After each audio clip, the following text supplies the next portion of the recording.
whatever people tell us to do. All the rules in the world that we have to follow. You have a choice. Just be happy, be yourself. We have everything to do. I've been a monk for 12 years. I've been working with mafia. I've been working with all over everything that you can think of. And we have all the networks here as my friends. So if you come and join us, you can try whatever you want. If you don't like it, change it. It was about cultural diversity and the barriers between and among our Buddhist practice traditions. So this is not difference between radically different schools or radically different religions, but it's actually the barriers between religious practices that are very close, and yet we think that our practice is the best. And it's very difficult, I've seen in this forum and in other forums, for us to transcend our own culture and our own traditions. With this very relevant theme of holistic development, I would like to pursue more on interfaith education for peace and sustainability. And I will need all the wisdoms and guidance from you, all of you here, to proceed with this for Indonesian context. I thought everyone's talking about holistic development, and we got some nice definitions, no necessary agreement on any one of them. So I thought maybe we could have a conversation around what does, as Buddhists, a principled sustainability actually look like. Because I have a feeling everyone has a different perspective, and maybe that's one of the reasons why we can't really agree, especially when we talk with people around us that are coming from different traditions. So join me to see whether we can find a shared understanding of what that might mean in a simple way, so that we can actually communicate it simply. Reduce carbon emissions and how to promote alternative ways of living, because you know that the Paris Agreement was signed by 195 nations around the world last year. That is not enough for us to keep global average temperature to below 2 degrees Celsius. Gross national happiness. We thought this is very important because happiness, everybody needs happiness, not only human beings but also every living creature. So, but for human beings we need to be educated. And then we said that needs to be like curriculum development is very important, inclusive curriculum development, contemplative education and value-based approach. That's what we said, the curriculum should have all these components. And integrative education. So happy being now. I promote religious organization support for farmers, organic food for all. And what we can offer is a mindful market network, and we can extend that, including all of you. We started out with the suggestion of plastic reduction and went from that to overthrowing capitalism.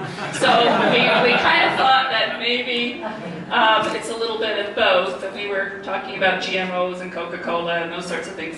And being from North America, just the whole idea of confronting consumerism, and that the need for a real change in the patterns of our consumer lifestyles that are a big part of the problem of climate change and a big part of structural violence. How to improve particularly Buddhist society first and then the world. We have training. I offer training for monastic training. The monastic training is Vinaya as well as Dhamma. Then we have monastic space. Monastic space is for you, lay people, to come and experience the monastic space.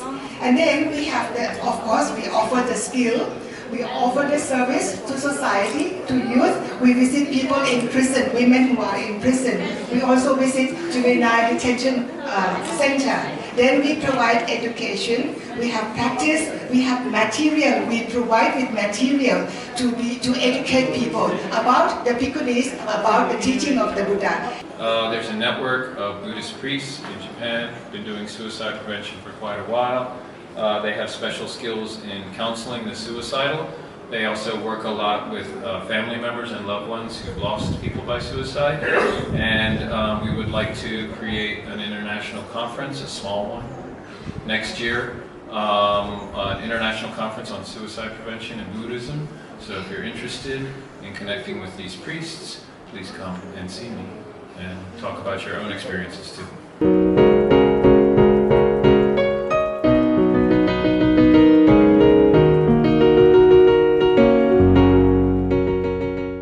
I've really enjoyed the time here. It's been great, and I've really enjoyed talking about issues with people from all around the world that I wouldn't have otherwise gotten the chance to talk with about, because usually I'm just talking about those issues with people from where I'm from, and so I've learned a lot from that experience of talking with all kinds of people about issues that we're all facing in different places and under different circumstances. In terms of being here, what's good for being here is part of the bias that people in the West have, that Buddhists sit and think about their navels, or think about the tip of their nose and never think about the world they live in, or have no interest in the world. And that's not my experience of being in Asia, that Buddhists, monks, and lay people really care about the nature of life on this planet, and not just getting off of this planet. But in terms of pop Buddhism, sometimes you do get the experience that people are just interested in getting off the wheel of the Dharma and not care about what happens here. So it's nice to see the other side of Buddhist consciousness, making this place less suffering for all people. The reason why we're here is because one of our friends, he's really interested in building eco-villages in China, and that's what we heard we can maybe learn a lot of things from Ineb. So when the first day I got here, I was thinking, wow, this is like a national party for everyone to be here, and then everyone's really friendly. And till today, I realized there are a lot of people within us, and they could share a lot of their experience and the knowledges about all the aspects here.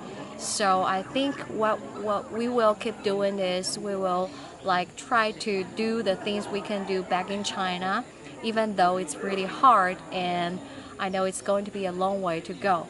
But still, we do believe there are people like us who want to do something good for the earth, try to make everything better and in so-called sustainability life. And this experience, which is very touching for me, is visiting Jaffna. When my friend asked me, where would you like to go, I said, my heart say go to Singaraja, but my head say go to Jaffna. But I think it's both really when I go there, to learn about the suffering and pain of the Tamil people, and visiting the displaced people's resettlement area and talking with a woman and a man there really gave me some perspective. We saw that Sri Lanka has done a lot of very important job there, but with the limited situation there, we saw that some aid should also be coordinated. A woman who grew up in a displaced people camp for 25 years, resettled in that area for 6 years, but she had to stay in a small palm frond hut over 5 years, and now she received a semi-permanent building. But the problem is livelihood, and UNHCR supported the housing, but there is no livelihood support yet. And we often talk about aid effectiveness, and this is something that we are seeing, that it's very much linked to the title of this conference, is we are not really thinking holistically, and this is something that we have to change.